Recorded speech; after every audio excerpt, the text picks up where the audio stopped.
Welcome, everybody. My name is Christine Biglin. I'm with St. Mary's County Library. And tonight we are going to be talking with Barb Whipkey, who is the owner of Wild Birds Unlimited in Lexington Park and also in LaPlata. And our topic tonight is create a winter refuge for the birds. Okay. What do you have to tell us, Barb? Okay. Hi, everyone. Thanks for joining us tonight. We're going to start off and I'm going to do a little PowerPoint, share the screen, and then toward the end, we're going to turn that off and look at some things and cover some of the last little bit there. So let me real quick get this on share screen here.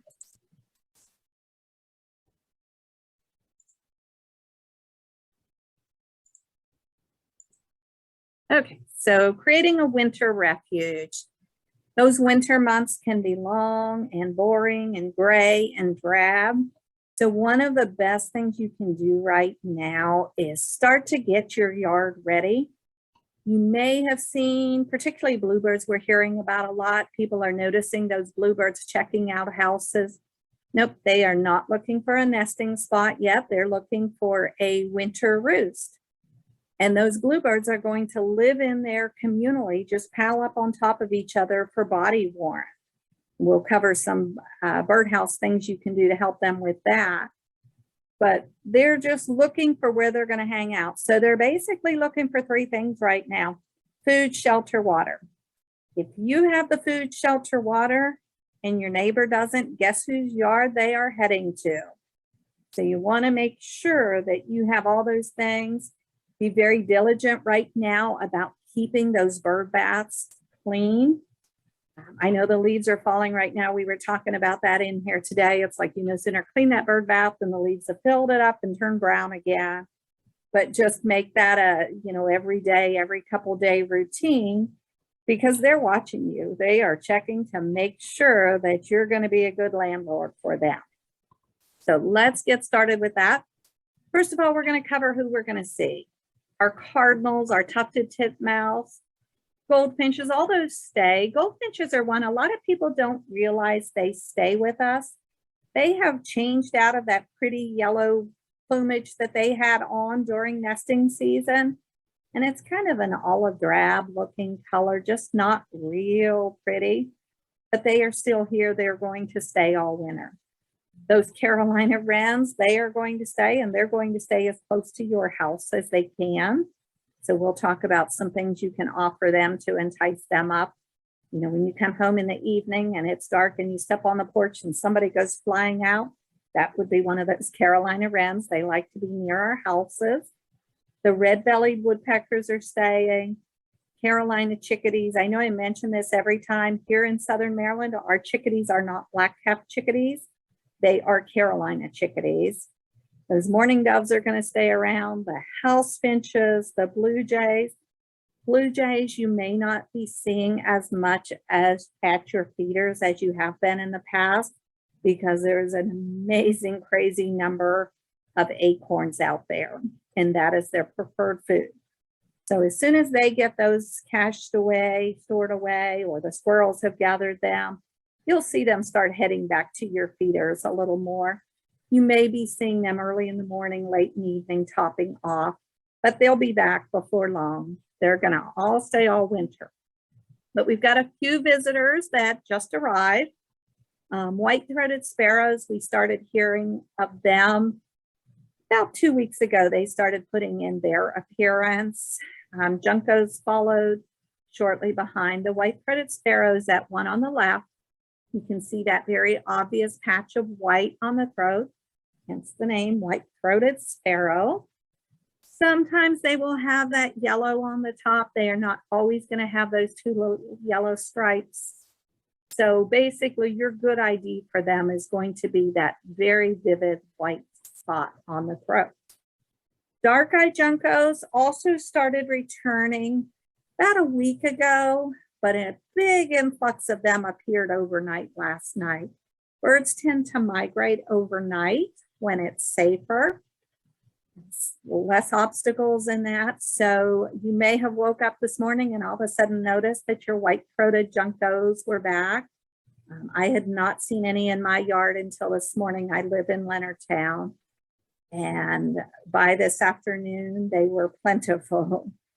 Dark-eyed juncos, that one has more of a gray appearance on the back.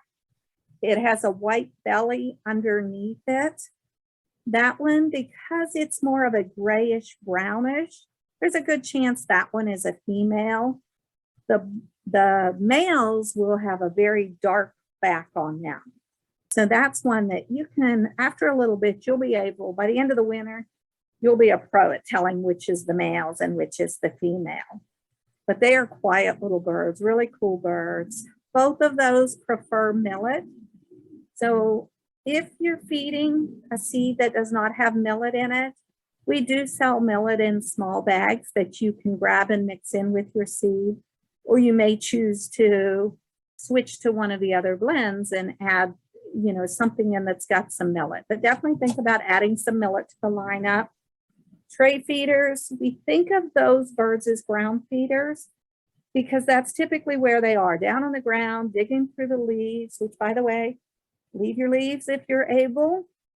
It's a great place for insect and seeds to hide. They can dig through that and find those seeds under the leaves. So if you're not in a development or something where you absolutely have to get rid of those leaves, I recommend leaving them. Let nature blow them over to the edge of the woods, and that better for the insects, provides more food for the birds. So definitely leave those if you can. When I say they're ground feeders, that's because they're not able to land on a perch and then turn sideways. If you notice, they have very short, thick necks. So they tend to eat forward facing. So you can up your game by adding a tray feeder, and then that will entice them up to the feeders. The juncos were all over my hopper feeder, which are the ones we think of like a house, the ones our grandparents used. Looks kind of like a birdhouse, but it's really a bird feeder, has the pointed roof on it. So hopper feeders, tray feeders, think about adding that to your lineup so you can help entice those guys up to your feeders. Another one, my yellow-bellied sapsucker, that's the guy on the tree on the left. He returned home overnight as well. He always comes to that tree. If you notice on that tree, those little lines, or those little holes in straight rows, that is a classic sign of a yellow-bellied sapsucker. What they do is drill those holes to let the sap run to attract the insects, which they then come along and eat. This, I've got a pair that come every winter, and they have learned to love that bark butter that I put on the tree. This was an older picture. I now use the hot pepper because those squirrels love it as well. Bark butter just comes in a little product like this. Anyone who hasn't used it, this is the hot pepper variety. You use a fork, spread it right on the tree, and those birds will go up there. So every morning that yellow-bellied sapsucker will be there. And if I have not put out the bark butter yet, he'll be clinging to that tree, just looking at the house like, could you get out here and get on the job? I'm always torn because I know the minute I go out, he's going to fly away. But it doesn't take long to come back. With that bark butter, you can stick peanuts in it, do fun stuff like that, make faces, hearts, whatever. In the middle there, that is a yellow-rumped warbler. Those we don't see as commonly at our feeders, but we have found that they absolutely love these suet balls that I have in that feeder. So that's another one. You will catch them quite a bit at your bird baths as well. They are an insect eater. So all those insect eaters are going to be coming at your suet products, which bark butter is a suet product, and those suet balls as well, or the little square suet cakes that most of us are familiar with. On the right is a pine warbler. They are here in Southern Maryland year-round, but we tend to notice them a lot more in the winter months. That is a picture with snow that I took in the backyard. They really are going to be that pretty yellow this winter. So another reason to get that suet out there is to bring those pine warblers in. You're going to be able to identify them from the goldfinch because the goldfinch is no longer in that bright yellow plumage. That bill on him, notice it's a pointed bill, which tells us that he is an insect eater. If you think about goldfinches, they have more of a cone-shaped bill. So watch for that yellow, the pointed bill, the gray wing with 2 white stripes on it. So kind of look at that image, study that one, and I'll bet you will start to see those soon. That particular one is the male. The female will not be as vividly colored, but you'll still be able to notice those differences over a goldfinch. So start watching for all of those. Then we also may or may not see these feet. On the left, this is a safflower feeder, which house finches and purple finches love, love, love safflower. So all summer long, you've been seeing house finches. You may have thought you were seeing purple finches because some of those house finches were kind of red. Those were really house finches. You are only going to see purple finches in the winter months, and only then sometimes. So you may or may not see them this winter. There's not a shortage of food in the Northeast, so they don't have to travel as far. But if you look at that guy there with that raspberry, he kind of looks like he's kind of a chocolatey brown, and then somebody just dipped him in some raspberry juice. That's the difference over the male house finch that you've been seeing all summer. That male house finch was more of a red than that plum raspberry color. So watch for that one. Let's see, I don't know if you, yeah, I can move this, okay. Down here is the male, or I'm sorry, is the female. So on the left is the house finch in that tray. That's the female. She does not have any red on her. On the right is the female purple finch. So you can notice she's got a much rounder body. She's got those white parentheses above and under her eyes. The male would just look like that, except somebody dipped him in that raspberry juice. But if you really take a look, you'll notice that the house finch is just a much slender build of a bird there. So this summer, or I'm sorry, this winter, I'm going to say most likely what you're going to see is house finches, but you very well may see some purple finches. Once you've seen your first purple finch and you've been able to identify it's a purple finch, it's easy from there on out. But in the beginning, we do get a lot of our customers who think those birds that are here in the summer are purple finches because that male has red on them. But that's the only time you're going to potentially see a purple finch is in the winter. So just kind of file that one away. You see it in the winter, definitely try to grab some pictures or whatever and send it to us and we'll help you ID those. Top right. That is a red-breasted nuthatch. Anybody who was feeding last year, I'm sure you had lots of red-breasted nuthatches. Cool little birds. They eat upside down. They're a small bird. They are not afraid of you. You may be standing right there with a feeder and he may just pop on that feeder and grab him a peanut while you're still holding it. They make a little squeaky robotic noise to them. I did hear one in the yard today, so some of those did return too. If you saw red-breasted nuthatches last year, you potentially could see some this year. We are expecting a small echo flight where a few of them come back to where they were last year. So keep your eyes out for those. They're much smaller than the white-breasted nuthatch, and they're going to have that black line that will run through their eyes. Underneath where the white breast is totally white, this one's going to have that orangey tinge to it. So those are all ones that we're going to be watching for to arrive. If you didn't get time to watch your feeders today, try to find some time tomorrow.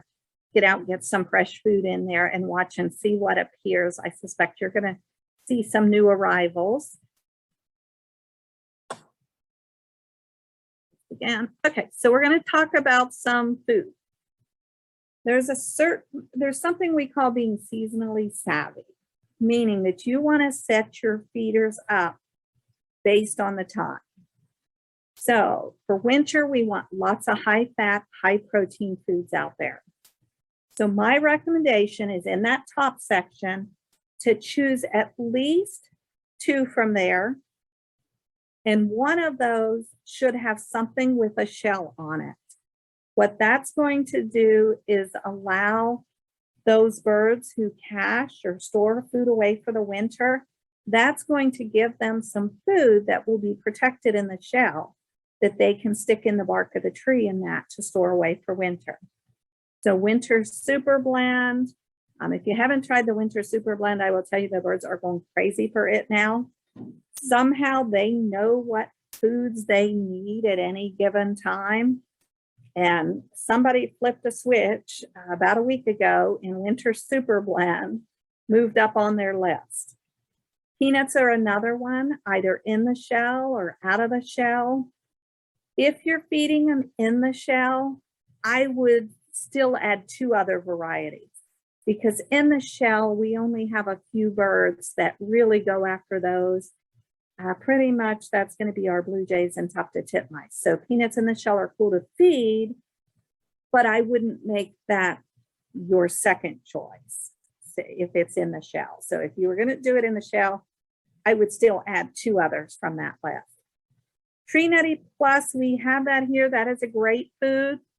I will caution you, if you have dogs who like to shop underneath your bird feeders, let's stay away from Tree Nutty Plus because that has raisins in it, which can be toxic to dogs.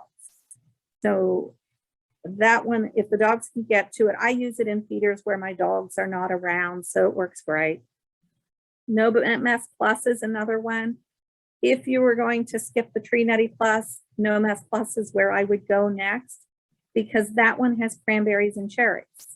We have a lot of those birds that are here in the winter, the Carolina wrens, those bluebirds, red-bellied woodpeckers, those all, hermit thrushes is another one that love berries. So I would try to get one of those with the berries. So if the Tree Nutty Plus is off your radar, then No Mess Plus would be a good one. Choice is another seed that's a good one to mix in there. That one has peanuts and tree nuts in there. So that's a good one. And then suet. Choose a minimum of 2. But now that it's cooler and we're going to have less humidity, less problem with things molding, I like to max my yard out on the suets, because that's where I get some of those birds who aren't normally coming to my feeders. That yellow rump warbler I showed you, the yellow-bellied sapsucker, a brown creeper that comes to my bark butter on that same tree that I showed you, the yellow belly. So definitely think about adding suet in different varieties, different locations. That tree, I don't have any feeders on it. All I do with that tree is slather it with bark butter. I put it on the side, I put it on the branches. That'll let those juncos and white-throated sparrows, who they're not able to cling, but they can surely stand on a branch and eat that bark butter. So I put it in the crooks of the trees everywhere. Those suet balls I showed you that I pointed out, the yellow rump warbler, gosh, it was probably about 3 years ago. We could not keep those suet balls in stock because of the crazy number of yellow rump warblers that were all over those. Bark butter bits, which is a small soft peanut suet nugget, and then the bark butter we talked about on the tree. So the more variety of foods that you add, the bigger variety you're going to see, but also location, location, location. That yellow belly sapsucker, they don't typically come to a bird feeder. They will, especially if we're having a really cold, hard winter, you'll see them a little more likely to come to a feeder. But by stepping out away from the feeders and using a natural source like that tree, that helps to entice those guys in. And then this again, a couple other ones I highly recommend would be Niger or Finch blend. If you're going to put that Niger where the squirrels can get to it, then we're going to use straight Niger. Niger is our only seed that has to be imported into the US. So it goes through a heat treatment to kill off any extra little critters and weeds we don't want to bring into the US. In the process of that, there's something about the roasting that the squirrels are not a fan of. So if it's not in a squirrel-proof location, then your best bet is to go with straight Niger. However, if it's squirrel-proof where the squirrels can't get to it, you're going to up your game by going with Finch blend. The two favorite food of our finches is Niger and sunflower chips, which is what that Finch blend is made of. And it's just chopped. Those chips, sunflower chips, are chopped really fine. So it's perfect for their little beaks. So adding that, mealworms, live and or dried mealworms are amazing. If you've not had a lot of luck with getting your birds to eat the dried mealworms, there's two things I recommend doing is offer it when insects are less plentiful. They're going to get more protein out of a live insect than they will a dry mealworm. So offer it at times that they're a little more desperate. And then we have one that's called Bug and Bits, which is basically dried mealworm mixed with those bark butter bits, those suet nuggets that I talked about. And that's a good way to get them started. Birds choose their food based on the shape of it. So those little round suet nuggets, they're a little more familiar with. In the process, they start eating them and then, they grab up a dry mealworm or two. And pretty soon they develop that acceptance for the different shape. And then our cylinders. Cylinders, we have both seed and suet cylinders. I recommend using both. I believe I have 3 seed cylinders going and a couple suet cylinders going, but I will start increasing my suet now that it's getting colder. You're going to notice more activity at your feeders first thing in the morning, last thing at night, where the birds are topping off. Birds only eat during daylight hours. Obviously, we don't have as many hours of daylight. So that means they need to eat more food in less time. So your feeder is going to be a little more convenient than them going out there hunting for insects on their own. So you'll start to notice that feeder activity. I know a lot of us have been twiddling our thumbs, waiting for the feeder activity to pick back up, but we are just about there. In fact, I noticed when I went home midday today that there was a lot of activity there. So you're going to see them head back to your feeder, spending more time there. You'll start noticing that your feeders are going down quicker. So by offering these foods that are high protein, high fat, they can eat less food for a bigger bang, so they can just make better use of those daylight hours. And then, so talking about foods, we kind of mentioned that some birds are able to cling. That's that pine warbler we talked about earlier.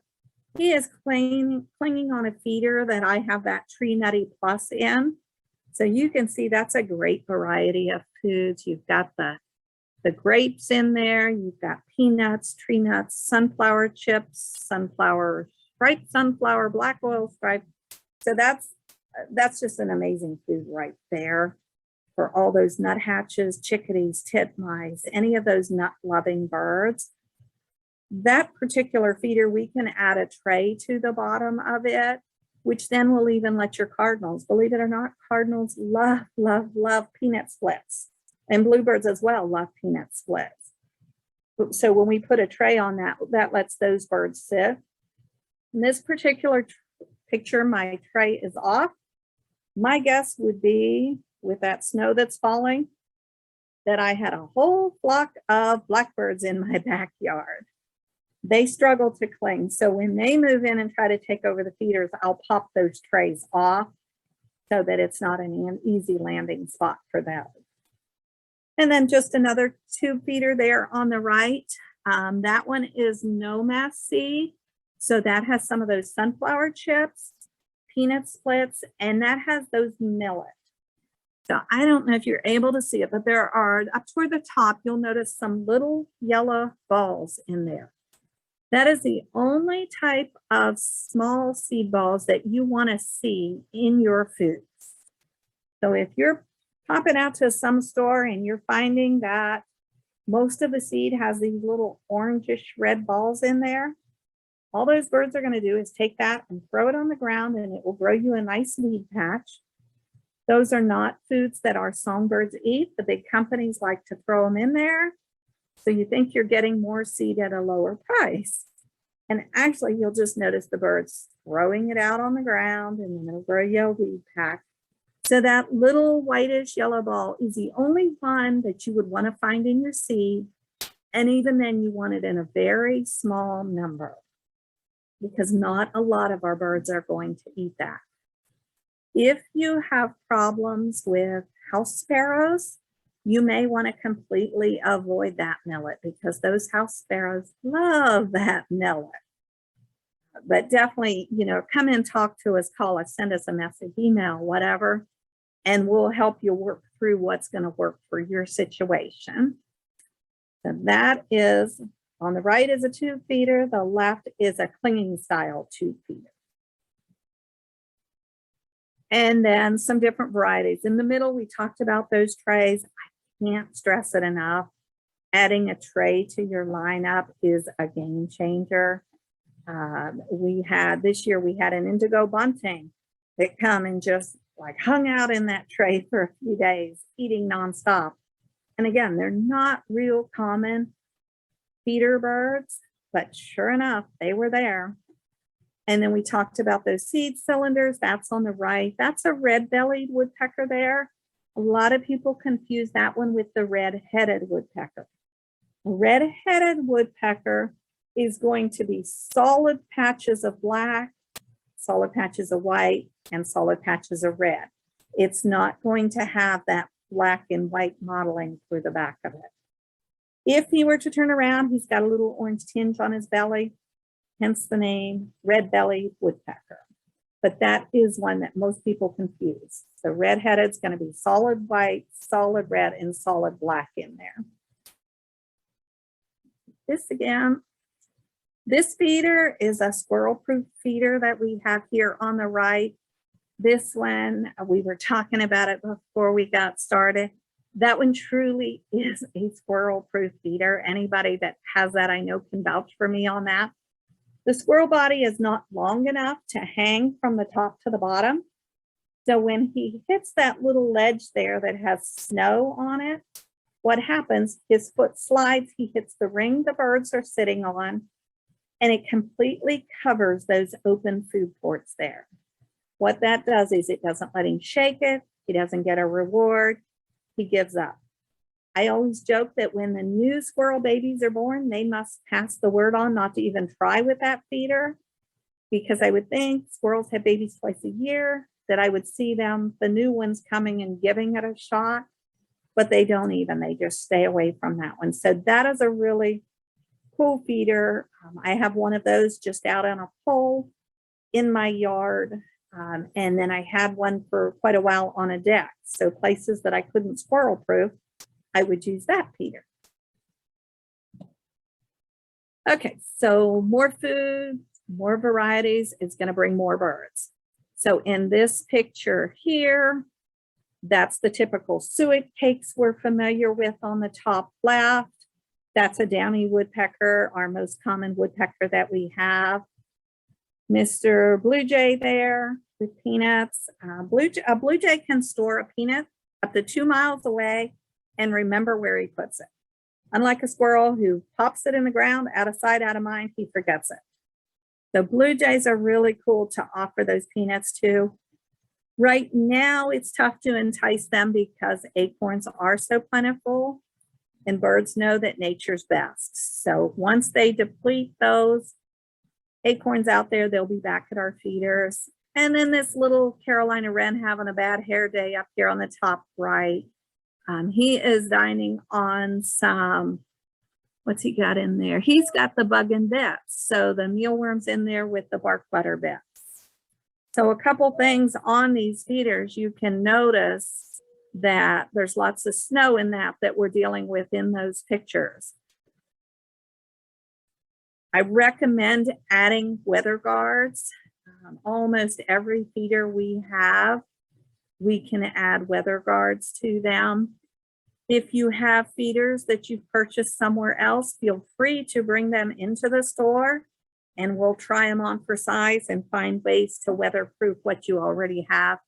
It's going to save you a lot in seed. It really will.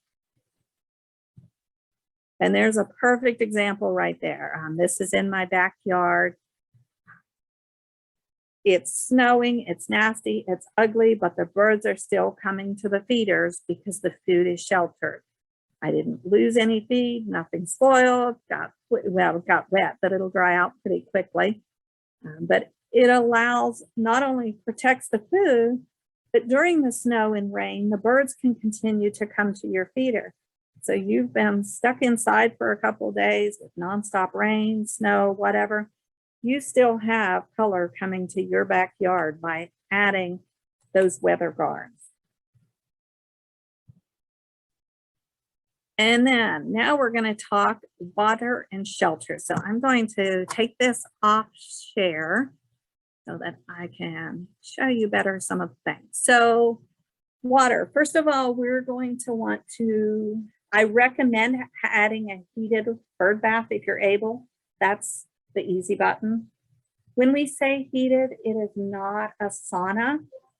You go out in the snow like I did the first year. I had asked for one many years ago as a Christmas present, and that snow, how warm that gets. Trust me, it is cold. It is just above freezing. Don't do what I did. It just keeps it above freezing. It's thermostat controlled. You've got a heated bird bath out there. You can go ahead and plug them in now. It's not going to hurt a thing. If it's not below freezing, it's not going to run. It's just going to sit there. But that first night that we get that surprise freeze, you're going to notice first thing in the morning that your birds are in that bird bath. So you'll just run an extension cord like you would for your Christmas lights or whatever, plug it in, and it will take care of it. A couple ways you can do it. If you already have a bird bath, you can add a de-icer to it. Again, we say heated, it's not heated, it's just keeping it from freezing. So basically you would just plug this little guy in, drop it in your bird bath. If it's a glass bird bath, that's not going to work. Bring that one in. Concrete, it will work, but I always caution people, if this comes unplugged, if a squirrel or a deer, because they're going to be drinking out of those bird baths too, and raccoons, if they knock that heater out, you don't notice it, the ice freezes, a concrete or porous bird bath will freeze and crack. So if you want to use it in your concrete, it'll work, it'll do the job, but I really recommend a heavy rock or something so that they don't knock it out. Metal bird baths, you're fine. If it freezes, it's not going to crack anyway. And then we also have bird baths, something like this one here. It comes with the stand and everything. And it's got right out the bottom is your outlet. You're just going to plug it right in. I use this style year round, and the spring and summer, I just unplug it. First freeze or first warning of the first freeze, I plug it back in, leave it till spring, unplug it again. So I use the same one year round. I just don't have it plugged in the rest of the year. If you don't have an outlet there, solar is not a good option. We get asked this all the time. Don't you sell a solar one? I don't even know if there's solar ones out there, but I could not in good faith sell a solar one. The solar only works when the sun is shining.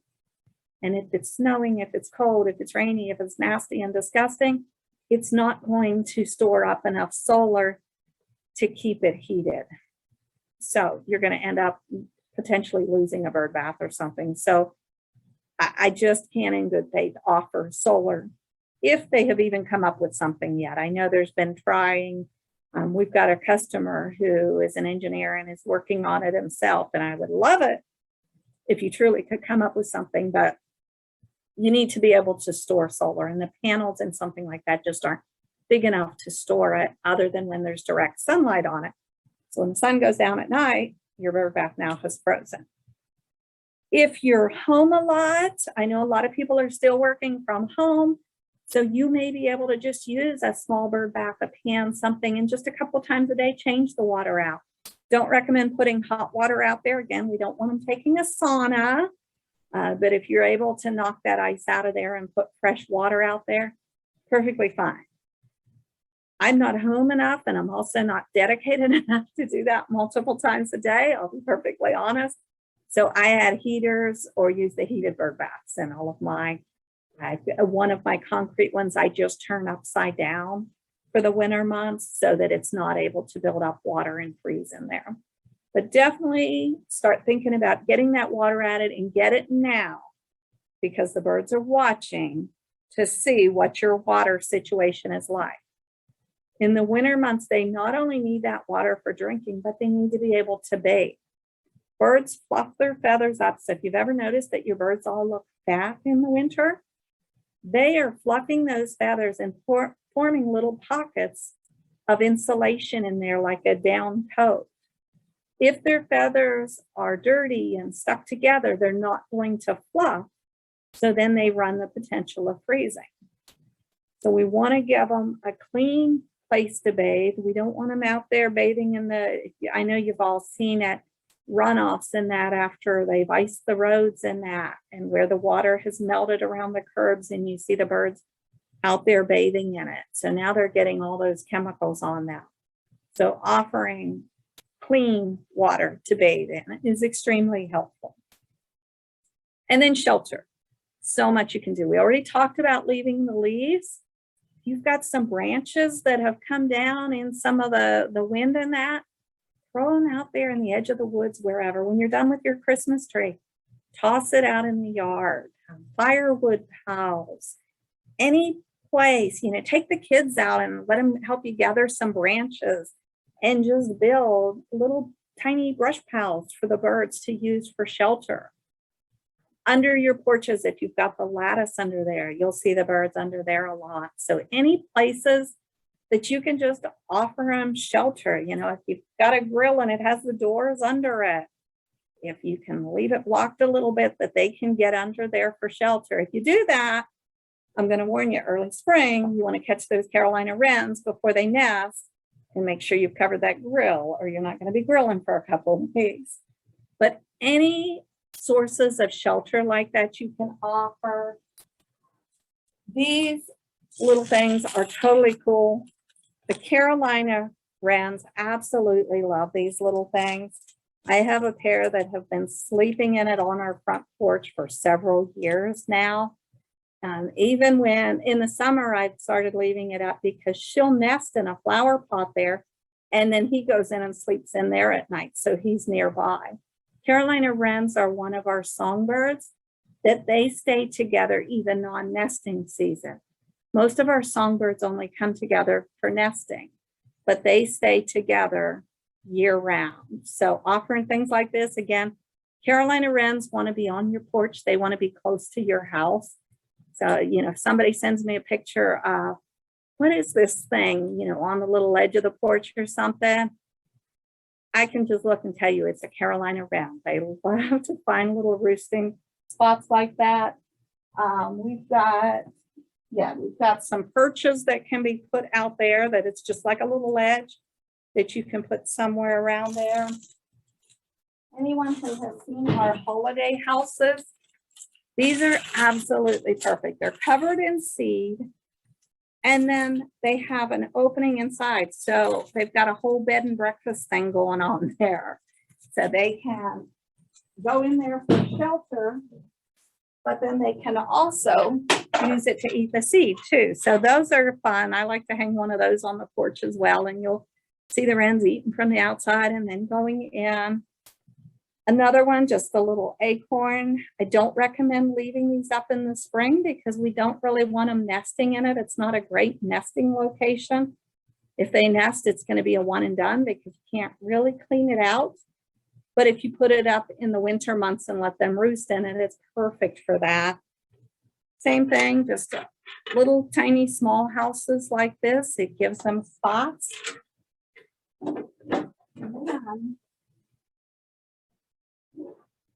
So most of you probably already have some houses up. A lot of you I know have those bluebird houses.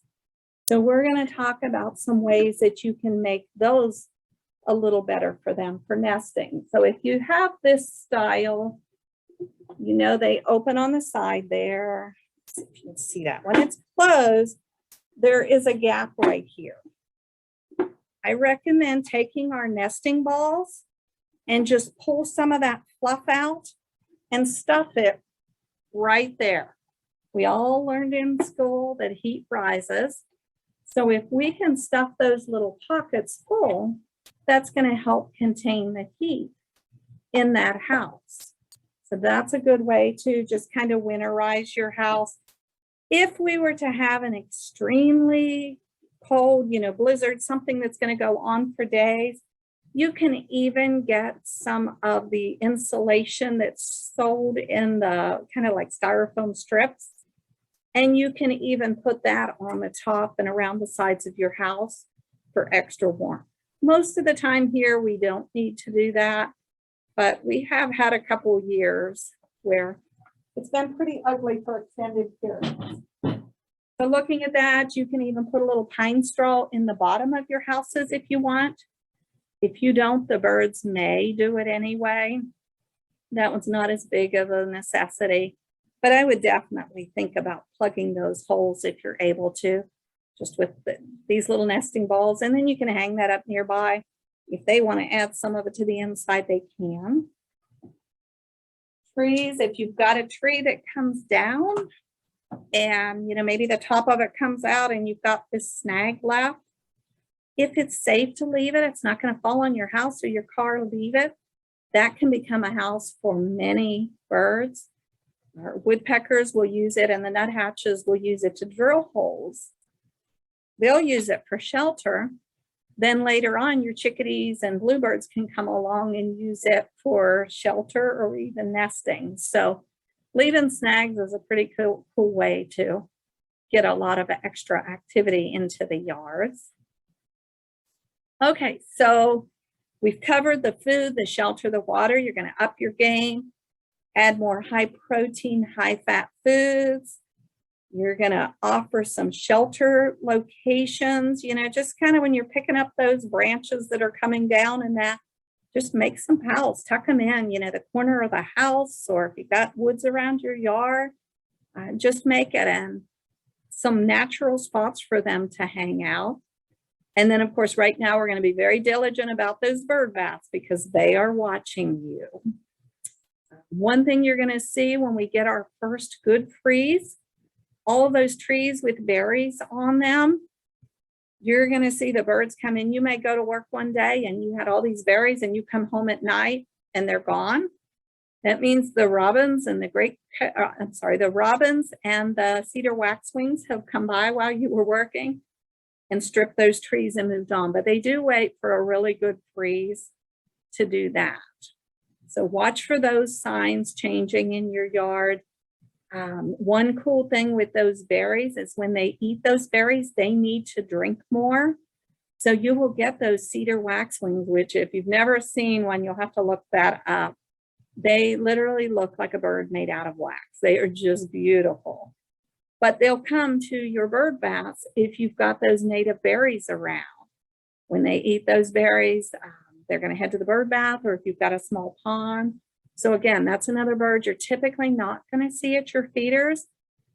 But if you take these extra steps of having some of those native berries in your yard and then having a water source, you're going to get a close-up look. And again, those birds, once they found you, you're on their GPS and you're going to see them again come fall the next year. So start watching for all those things.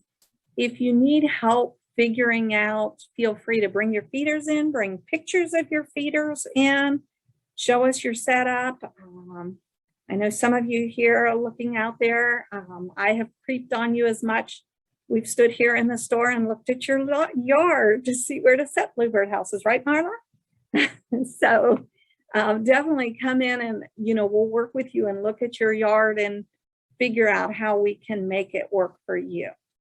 So with that, we're going to open it up to questions and let me know what I missed or what else you have. Okay, great. Let's start. Some people just put in some notes about things that they're seeing. I like that you started off by talking about what birds we might be seeing this season, so we can, customize the environment for them.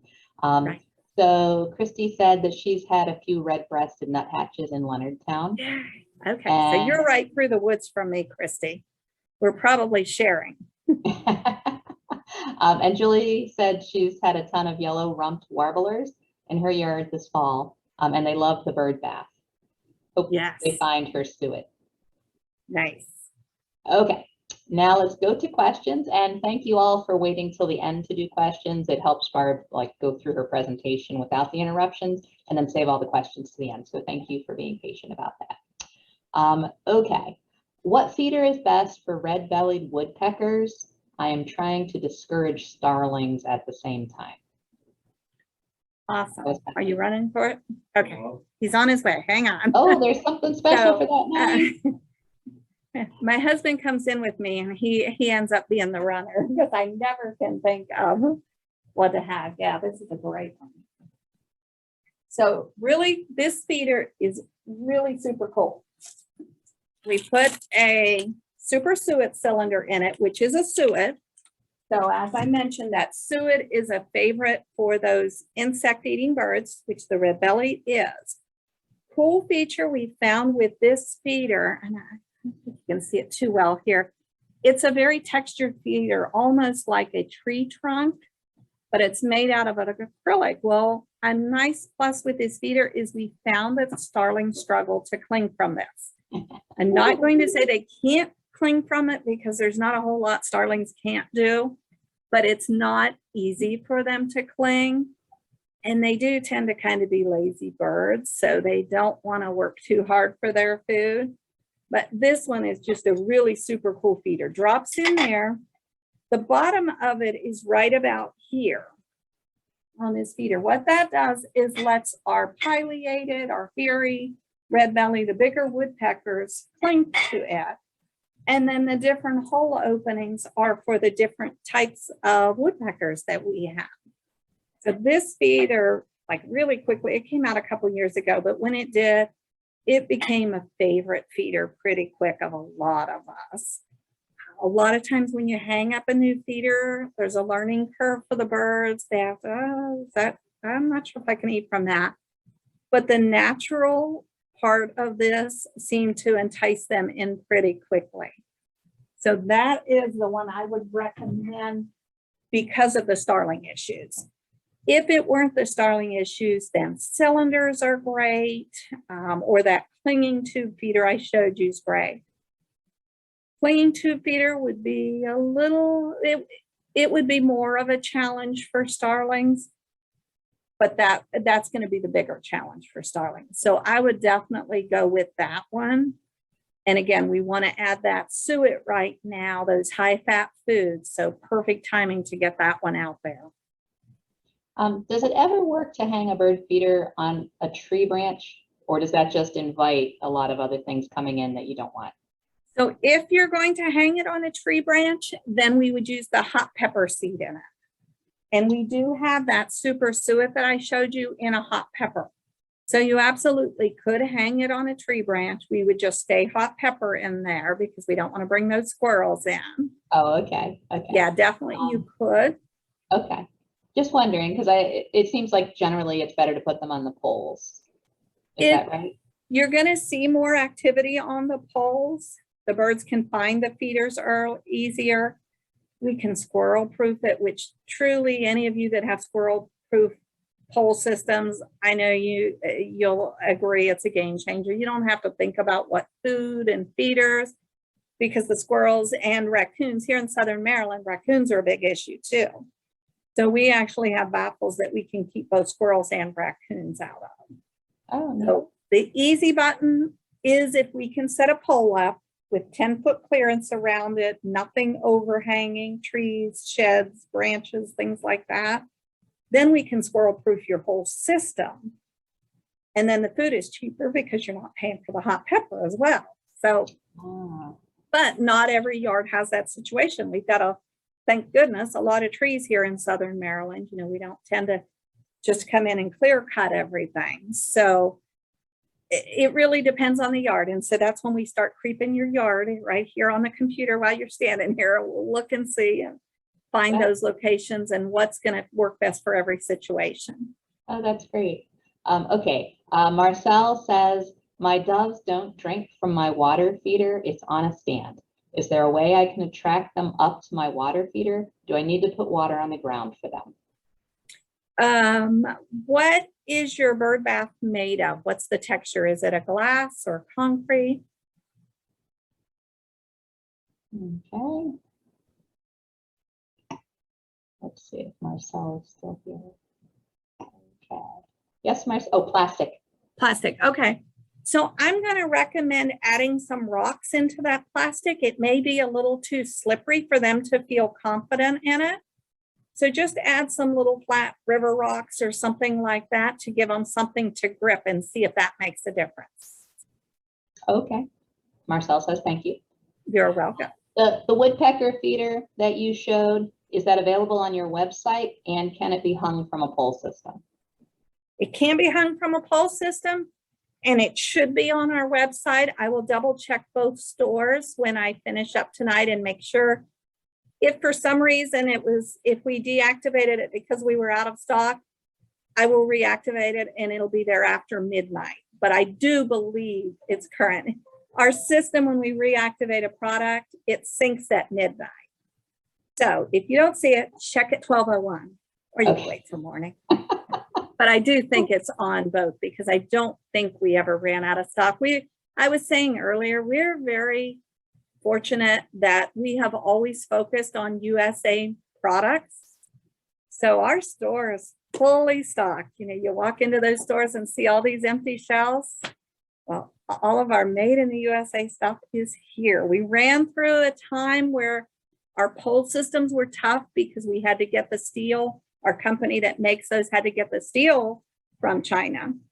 So that was a little bit of a blooper there for a while, but we're fully stocked. Knock on wood, we're not out of a thing. That's great. And you have some nice items for Christmas.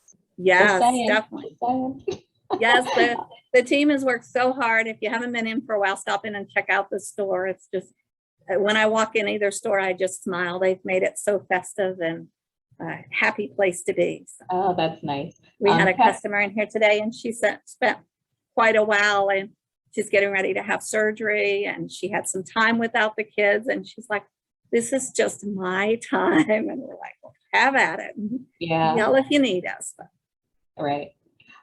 Kathleen asks, can millet seed be put in a finch feeder tube? I would not put it in there, just because a couple reasons. Those finch aren't big fans of millet. So it's going to end up just sitting there a lot. You can throw some millet in a tray feeder though. But yeah, I wouldn't put the millet in there. I would just, in a finch feeder, stick with either the Niger or the finch blend. A lot of people do get confused and think that finch blend has millet in it, but it's not. It's sunflower chips. So basically, they hull the sunflower seed and then chop it really fine. Oh. So yeah, use the millet tray feeders, ground feeders, things like that. Oh, great. Oh, you know, one of our other programs that you did for us was about creating a certified wildlife habitat in your yard. And as I was listening to you talking about all the things to make a nice winter refuge, it sounded like it completely overlaps. Exactly. With what you need to do. Is that right? Okay, then on my follow-up email, I'll send the link to like the website you need to go to for people if they want to. If they're doing it anyway, They might as Yeah, well get their exactly. I certification. think probably almost every one of you, if you go down, Wild Birds Unlimited is partners with the National Wildlife Federation and just working to, because we have talked about areas where people clear cut or come in with the leaf blowers and blow everything and just destroy the natural habitat. So we have partnered together to help encourage, because our customers are the cream of the crop. They're the ones that are already doing it right. So why not have a cute little sign in your yard that I'm amazed by the delivery drivers and construction workers and maintenance workers that have stopped in our driveway to ask us what the signs mean. We have ours certified as like a backyard bird feeding habitat, monarch way station, and the wildlife. So we've actually got 3 certifications on ours. And then you just put up these quirky little signs in that, but on both stores. Okay, check LaPlata too. So that feeder is on the Lexington Park store. He's checking the LaPlata one now. So great. That's very nice responsiveness. Thank you. So I'll be sending out a follow-up email as soon as the recording is available on YouTube, which I generally send out. And I'll include the link to the certified wildlife habitat. And what was the other one? Monarch Way Station? Monarch Way Station, yeah. And basically you just, that one's one, I would wait for that one this year. I would focus on getting your yard certified as the habitat. But then as you go into spring, start looking at getting it certified for the monarchs as well. Oh, okay. I'll wait and send that in the spring, which is a good segue. The next program, we won't have a program in December because it's just a busy time. So our next program will be in January, a Thursday, January 13th, again, 6:30 to 7:30, and it will be winter bird feeding.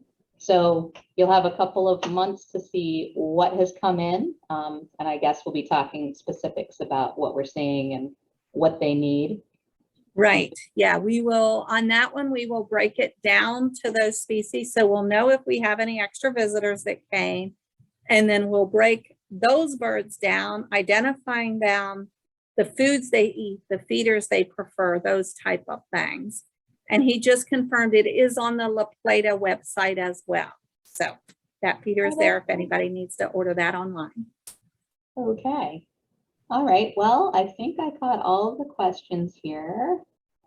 And I would very much like to thank you, Barb, for giving me the green light on doing less yard work. Right? I know. It's a win-win. I know. I shouldn't clear out all that stuff under my trees. Exactly. And deadheading those plants and flowers, same thing. That gives the birds those natural foods. When you blow, you use those gas weed eaters, or I'm sorry, the leaf blowers, you're killing off the insects in that and just disturbing, what nature's done. So let it go. Okay. I'm all aboard on that. Thank you very much. Absolutely. Okay, so we got several thank yous and happy holidays to you from Kathleen, and Christy says thanks, and Paula says thank you. Roy says thank you. Thank you all for coming tonight. We really appreciate you, taking time out of your day to get on the computer and watch a video. I know in ways it makes it more accessible for us. We do miss out on like having people in person, but maybe we'll get back to that hopefully someday. And the birds really appreciate you. Yes, yes. So thank you all, and thank you, Barb, for sharing all your wonderful knowledge with us. We really appreciate it.